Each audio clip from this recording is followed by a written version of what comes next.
பிறந்து சிறந்த மொழிகளுக்குள் சிறந்தே பிறந்த மொழி உண்டு உண்டென்றால் அது நமது அன்னை தமிழ் மொழி என்பது நாம் அனைவரும் அறிந்ததே.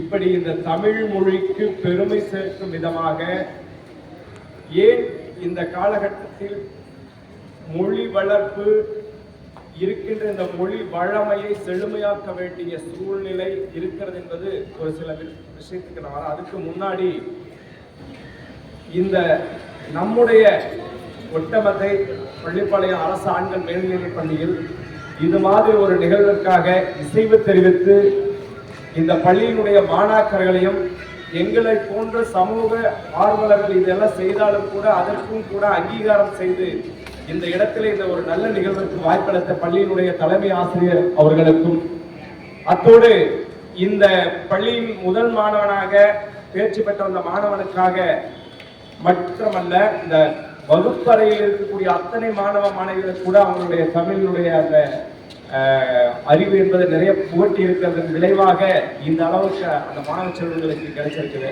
அவங்களுக்கும் அதோட ஒரு சாதாரண மனிதர்களை இங்கே பெரிய செல்வந்தர்கள் கோடீஸ்வரர்கள் அவர்களுடைய பிள்ளைகள் எல்லாம் நம்ம பள்ளியில் அரசு பள்ளியில் பெரும்பாலும் படிக்க மாட்டாங்க. ஏழை எளிய பிள்ளைகள் படிக்கக்கூடிய இந்த பள்ளியில ஒரு சாமானியராக இருந்து நான் எட்டாத உயரத்தை எனது மகன் எட்ட வேண்டும் என்ற வைராகியத்தோடு கடினமாக வியர்வை சிந்தி உழைத்து தன்னுடைய மகன் இன்றைக்கு பிஎஸ்டி கல்லூரியில் மிகப்பெரிய ஒரு படிப்பு படிக்கிறார் என்று சொன்னால் அதற்கு பின்புலமாக இருந்து வந்திருக்கக்கூடிய அந்த மாணவனுடைய தந்தைக்கும் மட்டும் கடுமையான வெயில் இருக்கு. காலையில நிறைய ஆசிரியர்கள் நேரத்துக்கு வரணும். அதனால வீட்டுல குறிப்பா ஆசிரியைகளுக்கு நிறைய சிரமங்கள் இருக்கும். காலையில கணவர் வேலைக்கு போவார், குழந்தைங்க வேலைக்கு போவாங்க, ட்ரெஸ் வாஷ் பண்ணணும், அவங்களுக்கு தோசை இட்லி எல்லாம் ஊற்றி அவங்களை ரெடி பண்ணிட்டு நாம ஸ்கூல்ல கொண்டு போய் சாப்பிடலான்னு கூட வந்திருப்பீங்க. எத்தனை பேர் அப்படி இருக்கிறீங்கன்னு எனக்கு தெரியாது. ஆனாலும் கூட அப்படி இந்த நிகழ்ச்சியை உற்று நோக்கிட்டு இருக்கிறீங்கன்னு சொன்னா இங்க இருக்கக்கூடிய அத்துணை ஆசிரியர் பெருமக்களுக்கும் அத்தோடு வெயிலையும் பொருட்படுத்தாமல் இங்கே என்ன சொல்ல வருகிறார்கள், என்ன செய்கிறார்கள் என்பதை கூர்ந்து கவனித்துக் கொண்டிருக்கிற மாணவ மாணவ செல்வங்களுக்கும் கூட இனிய காலை வணக்கத்தை தெரிவித்து ஒரு சில வார்த்தைகள் மட்டும் பேசலாம்னு நினைக்கிறேன். ஏன்னு சொன்னா இன்னைக்கு முண்டாசு கவிஞன் எட்டயபுரத்து பாரதி சொன்னான், யாம் அறிந்த மொழிகளிலே தமிழ் மொழி போல் இனிதாவது எங்கும் காணோம். அப்படி சொன்னது எட்டயபுரத்து கவிஞன் முண்டாசு கவிஞன் பாரதி, நம்ம பாட்டின் பாரதி. ஏன் அப்படி சொன்னார்னா அவருக்கு நிறைய மொழிகளில் புலமை உண்டு, நிறைய மொழிகளை கற்றறிந்திருக்கிறார். அதனால்தான் அத்தனை மொழிகளையும் படித்து கற்று தேர்ந்து அதில் இருக்கிற வளங்களை பார்க்கின்ற போது தமிழ் மொழியிலே இருக்கக்கூடிய இலக்கிய இலக்கண இசைத்தமிழ் நாடகத்தமிழ் இன்னும் எத்தனையோ தமிழ் வளர்த்த முத்தமிழ் வளர்த்த தமிழ் சங்கம் நம்ம இருக்கக்கூடிய தமிழகத்துல பல மொழிகளுக்கு நிகராக இந்த தமிழ் மொழிக்கு இணையாக எதுவுமே இல்லைன்னு சொல்லியிருக்கார் பாரதியார். அதோடு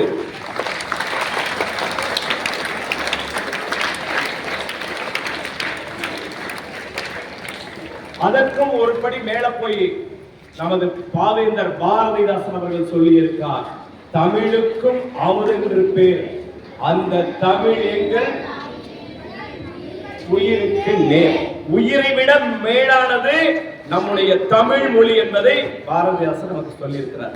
சரி சார், இதுக்கு நாங்க என்ன செய்யணும் உங்களுக்கு கேள்வி வருதா இல்லையா? ஆனா அந்த தமிழ் மொழி அப்படி பல்வேறு இலக்கண இலக்கிய இதிகாச புராணங்களை தொகுத்து வழங்கி உலகிற்கே மூத்த மொழியாம் நமது தமிழ் மொழி. அப்படி உலகத்திலே செம்மொழியாக இருக்கின்ற தமிழ் மொழியினுடைய நிலை தமிழகத்திலே இன்றைக்கு முறையாக இருக்கிறதா சரியாக இருக்கிறதா என்பதை பார்த்துதான் எங்களுக்கு ஒரு வினா எழுந்து இதே நிலை சென்று கொண்டிருந்தால் அன்னை தமிழை நாமே புதைக்குழியில் தள்ளுகின்ற சூழ்நிலையை உருவாக்கி விடுவோம் என்ற ஒரு துர்பாக்கிய நிலை என்று இருந்து கொண்டிருக்கிறது. அதை மீட்டெடுத்து மீண்டும் அன்னை தமிழ் மொழிக்கு செலுவை சேர்க்கின்ற விதமாக தான் இந்த மாதிரி நாம நிகழ்வு நடத்தி தமிழிலே முதல் மதிப்பெண் பெறுகின்ற அந்த மாணவ மாணவியருக்கெல்லாம் இந்த தமிழ்ச்சூடர் விருதுகளை தொடர்ந்து தமிழ் சிந்தனை பேரவை வழங்கி வருகிறது. ஏன்னு சொன்னா இன்னைக்கு சாதாரணமா ஒரே ஒரு உதாரணத்துக்கு மட்டும் சொல்லி நிறைவு செய்ய இருக்கிறேன். நான் ஒரு 20-25 தினங்களுக்கு முன்னாடி ஈரோட்டில் போயிட்டு ஒரு நண்பர் இருந்தாரு. அவர் எனக்கு வேண்டப்பட்ட நண்பர். கூப்பிட்டேன், எங்க சார் இங்க இருக்கீங்க அப்படின்னு கேட்டேன். அவர் பாஷையில அவர் சொன்னாரு, சார் ஒரு இன்டர்வியூ, அதுக்காக நான் வந்து டவுன் பஸ் ஏறிட்டு ஈரோடு பஸ் ஸ்டாண்ட் வந்தேன். டவுன் பஸ் ஏறி நேராக சங்ககிரி பஸ் ஸ்டாண்ட்ல இறங்க, அங்க இருந்து நேரா நான் போக வேண்டிய கம்பெனிக்கு போனேன். அங்க செக்யூரிட்டி இருந்தாரு, செக்யூரிட்டி உள்ள விட மாட்டேன்ட்டாரு. அப்புறம் இருங்க ஓனரை கேட்டு நான் போன் பண்றேன் அப்படி சொன்னாரு. ஓனர் போட்டு கால் பண்ணாரு, உள்ள போனேன். சரி வந்தாரு, மேனேஜர் வந்தாரு, ஓனர் எல்லாம் வந்துட்டு இன்டர்வியூ வச்சாங்க. சில கொஸ்டின் கேட்டாங்க, நான் சில ஆன்சர் சொன்னேன். உடனடியாக பார்த்துட்டு சரி நான் உங்களுக்கு லெட்டர் அனுப்பி வைக்கிறேன், அப்புறம் வந்து நீங்க டியூட்டியில ஜாயின் பண்ணிக்கலாம்.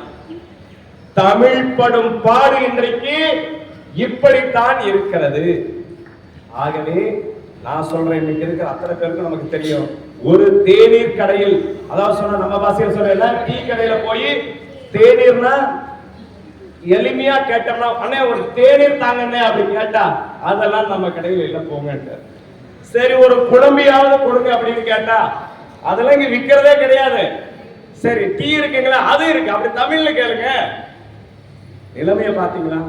இதுதான் எங்க மனசை ரணமாக்கிட்டு இருக்கிறது. வருங்கால சந்ததிகளாகிய நீங்கள், 5இல் வளையக்கூடிய பருவத்தில் இருக்கக்கூடிய குழந்தைகளாகிய நாம், தமிழ் மொழியின் வளமையையும் அதனுடைய புலமையையும் அதனுடைய செழுமையையும் முற்றாக படித்து கூர்ந்து கவனித்து பிழை இல்லாமல், இப்ப நாள பெரிய தமிழ் அறிஞர் கிடையாது, தமிழில் இருக்கக்கூடிய தமிழ் மொழியின் மீது இருக்கக்கூடிய அந்த சில பக்தியில் பாசத்தால் நான் கொஞ்சம் பேசிட்டு இருக்கிறேன். ஆனா நீங்கள் அப்படி இருந்து விடக்கூடாது. தமிழ் மொழியிலே முற்றும் ஏன்னு சொன்னா, நம்ம தமிழினுடைய வழி நடக்கக்கூடிய அரசு பள்ளியில நாம் தமிழிலே ஒரே ஒரு மாணவன் கவலைப்பட்டார், நம்மளுடைய சிந்தனை பேரவையுடைய தலைவர் ரமேஷ்குமார் அவர்கள். இனி அடுத்து வரக்கூடிய தினங்களில் ஆண்டுகளில் நீங்கள் தான் இங்க இருக்கக்கூடிய தமிழகத்தினுடைய எதிர்கால தூண்கள். தமிழ்நாட்டுக்கு மட்டுமல்ல, உங்கள் வீட்டுக்கும் உங்கள் தாய் தந்தையர் என்ன நினைச்சிருப்பாங்க, என்னுடைய மகன் நான் 8வது இடத்தை கடந்து போவான்னு ஒவ்வொரு பெற்றோரும் நினைச்சிட்டு இருப்பாங்க. அப்படி போகணும்னு சொன்னா தமிழை நாம் வளர்த்தாக வேண்டும். தமிழில் நாம் வழக்காடு மொழியாக, தமிழில் உரைநடை மொழியாக, நாம் இலக்கிய இலக்கண தமிழ் இல்லாவிட்டாலும் கூட அடிப்படையாக நாம் உரைநடை தமிழையாவது அன்றாடம் பேசி பழகுவோம் வீடுகளிலே, செல்லும் இடங்களிலே என்று சொல்லி, நாம் தமிழை, நாம் உயிரை விட மேலான தமிழ் மொழியை நாம் அந்த உயிருக்கு மேலாக கருதி அதன் வழி நடக்க வேண்டும் என்று சொல்லி, இந்த தருணத்திலே இங்க வந்திருக்கக்கூடிய அத்தனை பேருக்கும் இதுவே ஒரு மனதிலே